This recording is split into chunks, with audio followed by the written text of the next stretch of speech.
ઠંડુ ઠંડુ તરબૂચનું જ્યુસ અને મિલ્કશેક।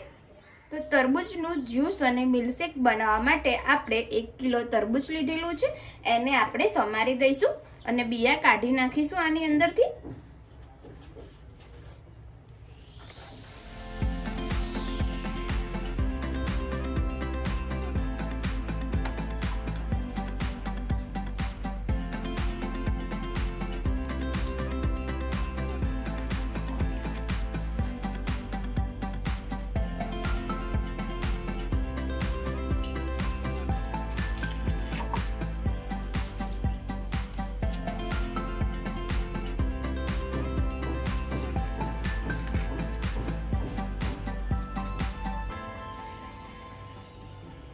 તરબૂચના આપણે સરસ બિયા કાઢીને કટકા કરી લીધા છે। હવે આપણે જ્યુસ બનાવી દઈશું। જ્યુસ બનાવવા માટે આપણે થોડા કટકા આમાંથી લઈશું અને બીજા આપણે બાકી રાખીશું। આપણે 1 ગ્લાસ કે 2 ગ્લાસ બનાવવું હોય તેટલો આપણે કટકા લઈશું। થોડા આપણે કટકા લીધા છે। હવે તરબૂચ મોરું હોય કે ગળ્યું હોય એ પ્રમાણે આપણે ખાંડ એડ કરીશું। જો મોરું હોય તો આપણે થોડી 1 ચમચી જેટલી ખાંડ એડ કરીશું અને ગળ્યું હોય તો એડ કરવાની જરૂર નથી। થોડું આપણે મીઠું એડ કરીશું, એનાથી સારો ટેસ્ટ આવશે એટલા માટે। થોડો આપણે લીંબુનો રસ એડ કરીશું,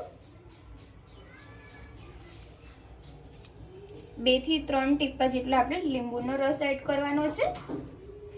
હવે આપણે આને મિક્સરમાં ક્રશ કરી દઈશું, ન કે ગ્રાઇન્ડરમાં બી ક્રશ કરી શકો છો તમે।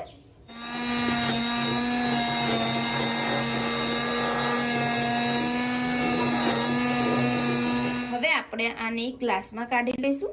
આપણું જ્યુસ એકદમ રેડી થયું છે।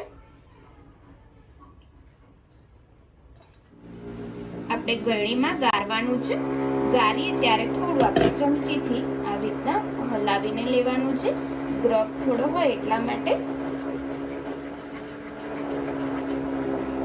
એકદમ સરસ તમે જોઈ શકો છો, એકદમ સરસ રીતે આપણું રેડી થઈ રહ્યું છે જ્યુસ। આમાં બહુ કંઈ નીકળતું નથી, થોડુંક જ નીકળે છે। આવી રીતના આપણે જ્યુસ કાઢી લઈશું। હવે આપણું એકદમ સરસ રીતે તરબૂચનું જ્યુસ રેડી થઈ ગયું છે। એને આપણે થોડા ટુકડા નાખીશું એની અંદર તરબૂચના અને ઉપરથી આપણે થોડું બરફ એડ કરી દઈશું। એકદમ સરસ ટેસ્ટ આવશે આનો, તરબૂચના ટુકડા આવશે એટલે એકદમ પરફેક્ટ આપણું જ્યુસ રેડી થઈ ગયું છે, તમે જોઈ શકો છો। હવે આપણે મિલ્કશેક બનાવી દઈશું। મિલ્કશેક બનાવવા માટે આપણે તરબૂચના થોડા ટુકડા લઈશું। જેટલું આપણે મિલ્કશેક બનાવવું હોય એ પ્રમાણે આપણે લેવાના છે ટુકડા। હવે આપણે આની અંદર અડધો ગ્લાસ જેટલું દૂધ એડ કરીશું, સાથે આપણે ખાંડ એડ કરીશું। આપણે 1.5 ચમચી જેટલી ખાંડ એડ કરીશું, દૂધ નાખ્યું છે એટલા માટે। હવે આપણે આને ક્રશ કરી લઈશું।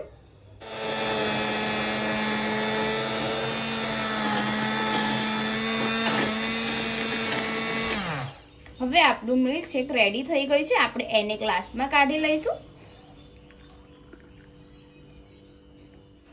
આમાં આપણે થોડા તરબૂચના ઉપરથી ટુકડા એડ કરીશું।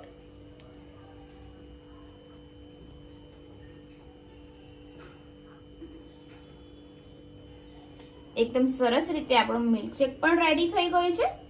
ફ્રેન્ડ્સ, આપણું તરબૂચનું જ્યુસ અને મિલ્કશેક રેડી થઈ ગયું છે એકદમ પરફેક્ટ રીતે। હવે આપણે જ્યુસની ઉપર આપણે થોડો ચાટ મસાલો એડ કરીશું, આનાથી ટેસ્ટ સરસ આવે છે એટલા માટે।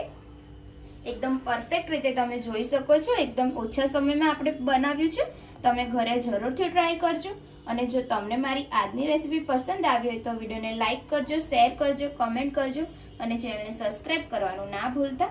તો ચાલો હવે મળીએ આપણે એક આવા જ નવા વિડીયો સાથે। જય માતાજી, જય શ્રી કૃષ્ણ।